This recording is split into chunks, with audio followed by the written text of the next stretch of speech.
What's old is new again? Because again, I played this game for 10 minutes recently. Let's talk about the Karnovs Revenge tier list.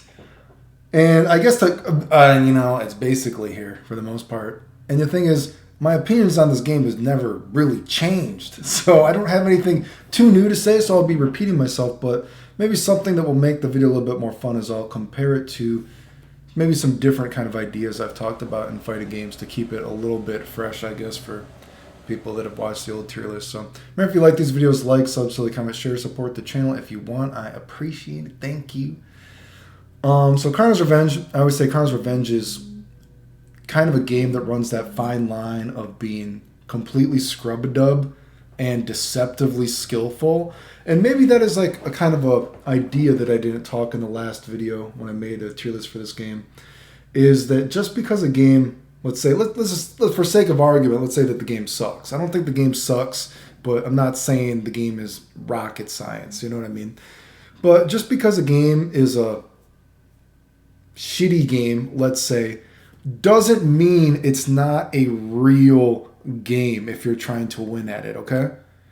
And what I mean is sometimes, and I notice when I've watched people play this game or people want to get into this game, sometimes I see people play this game and you can tell it's maybe something like, oh, I'm not really good at other video games, but let me play Karnov's Revenge. It's a Kusoge, whatever the fuck they call it. You know what I mean? It's a shitty game where there's lots of really overpowered moves. And that is true.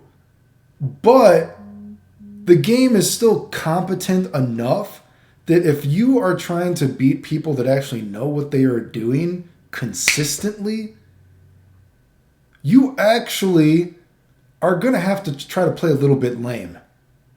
Lame, quotation marks. You might not be able to like, oh, this game is so scrubby, let me just do my scrub-a-dub shit and beat. Yeah, you're probably going to beat people that can play fighting games. But if you want to consistently beat top-level people, you're probably going to have a hard time unless you actually can admit that there is a bit of skill to the game.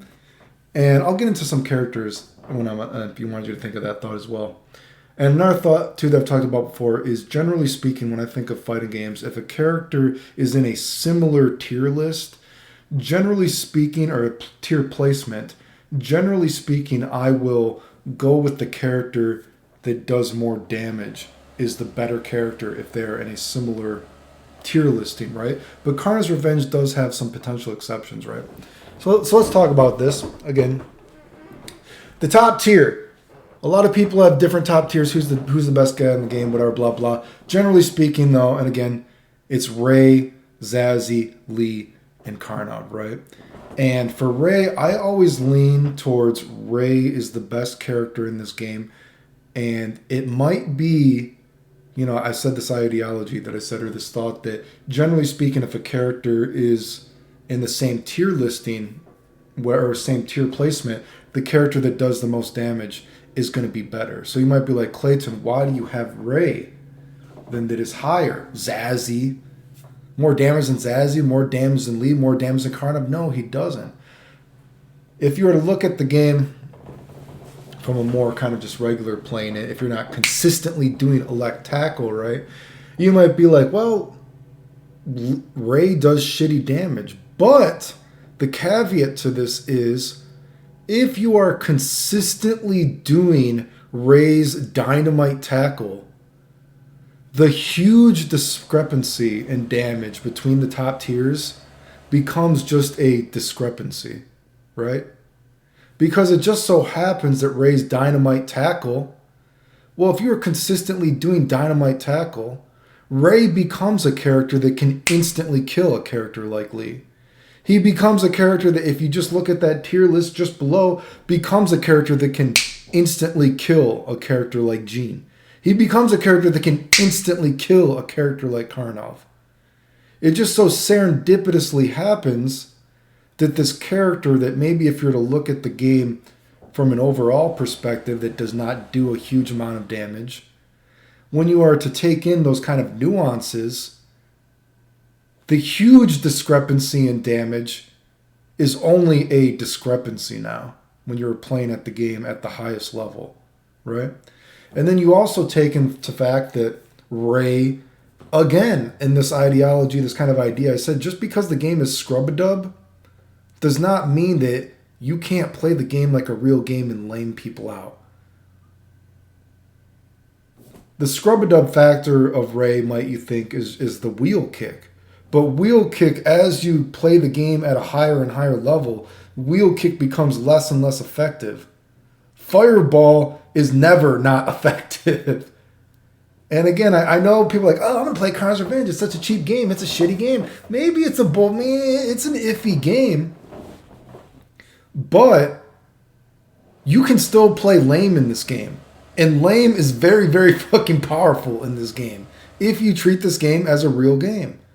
So Ray, Fireball, he can lame the hell out of characters. Also, Ray, again, at a casual level, you might think Ray has a bad dizzy spot. But once you actually play the game and you know you can switch your dizzy spot, well, Ray, for a lot of combos, you just duck. So that's why I always say Ray. I would actually lean... He has that asterisk mark of why I tend to lean to saying Ray is the best character in the game. Zazzy, I've always said, I think Zazzy is probably the cheapest character in the game. Zazzy is one of the most scrub-a-dub characters ever created in fighting game history. He's completely brain dead. It shocks me that people think Zazzy is a skilled character. And it's like, Jesus Christ, okay. Character apologist for one of the most scrub-a-dub characters ever created in fighting game history. He's completely bonkers. And, I've talked about Karnovs Revenge.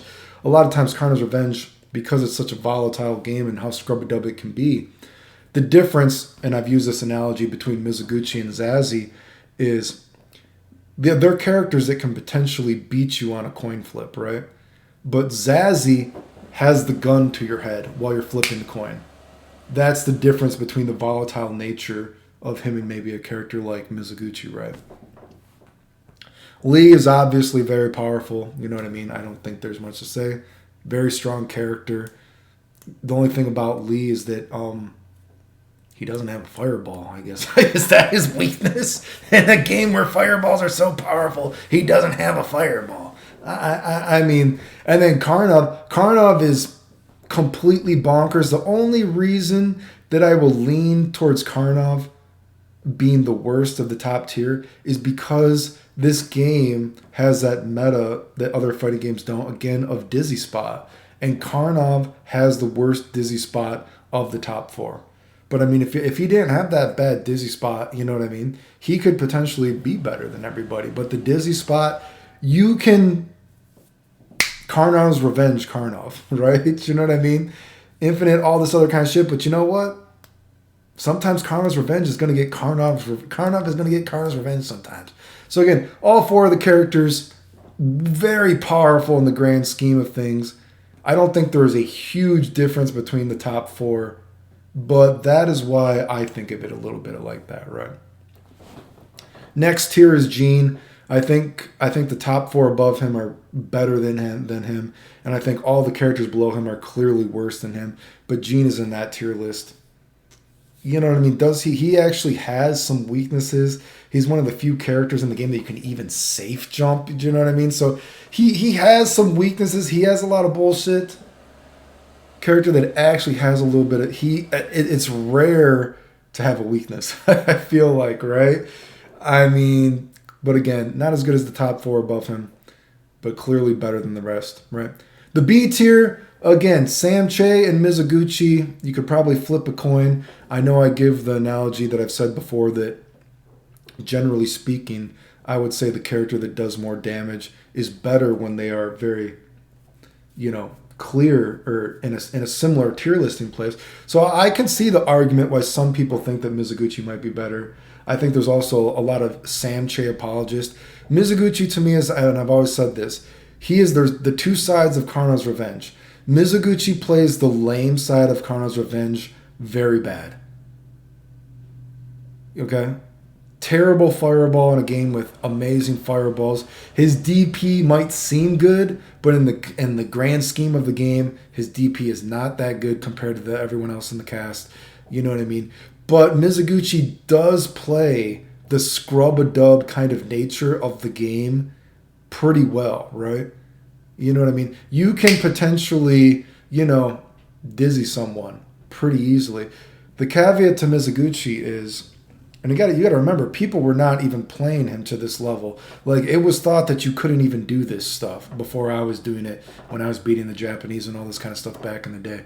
But, and fuck, I've still never, like I said, I've only ever seen people go for the huge combos when the guy is dizzy. I've still never seen people actually aim for dizzy spots like I've showed as possible, comboing off of random hurricane kicks consistently. I've still never seen anyone play Mizoguchi to that kind of level. And I do think there is something to be said that you should only think about the game being played on the highest level. And that's why I do think Mizoguchi is a very interesting character in the grand scheme of fighting games, right? But ultimately, in a game that can be played so lame, I do think Mizoguchi is not a lame character. Sure, you might play someone randomly. Hell, they might pop you with a DP here or there, or a hurricane kick. They might get you somewhere. But for Mizoguchi to consistently win versus the top tier characters in the game, the level of execution and the level that you got to play him there's a huge, again, discrepancy, right? So again, on one hand, Mizoguchi plays the scrub-a-dub level. He is there's something to be said that he is strong, even on a casual level, whatever it might be, at a scrub-a-dub level. But he is so bad in a game where you can play so lame, right? And when I talked about this earlier on, when I said that sometimes you got to realize that even a shitty game is a game. And that's something that I think when I think about the character apologist for people like Samche, when again, like, oh, maybe Samche is better than Mizoguchi. Mizoguchi can't lame any character out, okay? Samche, when you see people at a casual level play this game that, they say they're good, whatever, okay, they can beat regular people, but are they going to consistently beat people that know what they're doing? And, when people try to play Samche lame, Tiger Knee all over the place, all this kind of shit, it's like, yeah, that's there. But when you want to actually consistently beat the Japanese, whoever it might be, whoever's the top player, or the good people that you're playing, you need to realize the game is still a game. And Samche is a character that can play extremely, extremely fucking lame. His fireball's insane. I know it might be fun to do Tiger Knee Jingle Bobby. I don't speak Thai. Okay? I don't speak Thai. Don't got nothing. Don't say Clayton is racist to Thai people. Okay? I've seen some pretty cute Thai girls. Okay? You know what I mean? But there's there's two sides of Karnov's Revenge. There's the scrub-a-dub side with very powerful moves. And, Samche's very powerful moves don't tend to dizzy you like that, to play that aspect of the game. But playing lame, you can lame people out with Samche. That's what I'm saying. So, again, flip the coin who you think is better. But they're clearly not as good as the people above them, whatever. And they're better than the people below them. Yummy, I've always said, Yummy is the asterisk mark. Yummy could be the best of them. Hell, Yummy might even be a tier above them. But Yummy is a theoretical character. I have never seen in all the years that, well, again, I haven't played the game in years until recently, but even when I've watched people play throughout the years, I have never seen someone hit her infinite. If I could see, I guess maybe I'll have to do it. Maybe one day, if someone that is actually really good at execution, they want to put work into Yummy, I could see Yummy being the best of the three. You know what I mean? But, I've never seen someone play her to that level. But theoretically, I think she could be the best of them. But anyway, again, they're in that mix, you know what I mean? Flip the coin between Samche and Mizoguchi, how you're thinking about the game. Yeah, I know, character apologist, Samche has a terrible dizzy spot. Like, Mizoguchi's dizzy spot is that, Jesus Christ, I guess one is a little shittier than the others. Come on. The next tier, Matlock, Clown, and Mysterious. I'm pretty fine with that. Probably Matlock is the best, I think. Clown. You know what I mean? They have fire. They can lame people out. And that's what I talk about. They just don't have the scrub-a-dub factor that some of these higher tier characters come out, right? They don't have that aspect of Karnov's Revenge of scrub-a-dub. They have lame you out. Matlock does have the infinite, which I've hit the infinite. I barely ever played Matlock, but just to troll. I tried to see if I could do the infinite, and I have actually done the infinite in real matches. So he does have an infinite. It's legitimate. It's just that setting it up, he's not a character that can dizzy you very easily, and setting the infinite up is sketchy. I mean, if he actually had a good dizzy combo or some shit like that you could, and he could realistically set up the infinite, I mean, he might be higher, right? But again, just to say there, if people think the infinite is a combo video, it's not. I've done his infinite, and I've played the game just fucking randomly with him. Clown, again, a character that can really lame you out, but he doesn't play the one part aspect of Karnov's Revenge well. Mysterious himself can get lamed out pretty well, but you know what? In a game with a lot of bullshit moves, Mysterious can actually punish them well. Again, that's why I say look at a character like Mizoguchi. Man, like moves that are hard to punish, harder to punish, like his Hurricane Kick potentially, or his DP. Mysterious doesn't give a fuck. Mysterious does not give a fuck about being lamed out by those kind of moves. Fireball's giving problems. His dizzy spot, people, again, it's an asterisk mark. I think people overrate his dizzy spot. He has a terrible dizzy spot if you're just trying to get it out of the way. But when you think about the game actually aiming dizzy spots once the guy has been comboed, you know what I mean? There's a give and take there, right? So, he's not terrible, he's not good, right? But he's there. And then the final tier list, I always think Ryoko and Phelan, and that is a aspect where I would go when I talk about when the characters are in a similar kind of tier placings. I would say that Ryoko is the best because Ryoko does more damage than Phelan, right? So that's why I think that, Phelan, her fireball isn't even that good. Phelan can't really lame you out. I mean, I guess if we're, how Phelan can lame you out more than a character like fucking Mizoguchi can, right? You know what I mean? The grand scheme of the game, but very bad damage. She doesn't get to lame you out as much as easily.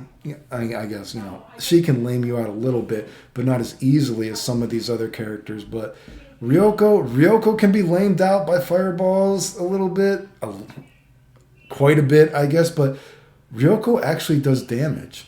And that's why I would tend to think that Ryoko is better than Phelan. And, how should I say? I just feel like Ryoko almost has this kind of idea that I feel like people play Ryoko almost like, oh, I won with the worst character in the game, but you won because you threw the guy 3 times. You do know what I mean? So when you have a character that can just randomly throw you 3 times and they win, that's why I tend to think, you know what? That's a character apologist kind of thing to me. She sucks. You won because you threw the guy 3 times. Get over your fucking self, okay? Again, the game isn't rocket science.